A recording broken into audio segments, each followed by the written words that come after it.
4 партрэты, твары герояў, але, на жаль, безыменных, відавочна розных нацыянальнасцяў. Адзіны подпіс, прозвішча самого аўтара і дата 41. Хто намаляваны, верагодна, ваеннапалонны савецкай арміі. У даваенны перыяд Анатоль Шыбнёў служыў у Брэсцкай крэпасці у ліку прыпіснога саставу. Па ўспамінах сына мастака Яўгена з пачаткам Вялікай Айчыннай бацька трапіў у палон, дзе маляваў вымушана. Немецкие солдаты, охрана этого лагеря, в том числе комендант, они ведь отпускали местных жителей домой, там, белорусов, украинцев.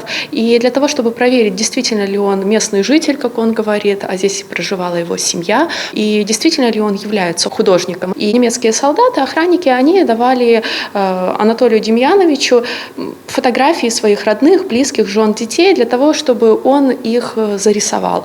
Также художнику разрешалось писать портреты с натуры советских военнопленных. Гэтыя карціны павінны былі стаць часткай вялікай экспазіцыі Анатоля Шыбнёва ў Мінскім музеі гісторыі Вялікай Айчыннай вайны. Аднак аўтар ідэі, сын мастака Яўген, перадумаў, калі па словах супрацоўнікаў мемарыяла закахаўся ў экспазіцыі музея ў Брэсцкай крэпасці. Адкрыццё выставы з 4 безыменных партрэтаў прымеркавалі адразу да 2 памятных дат.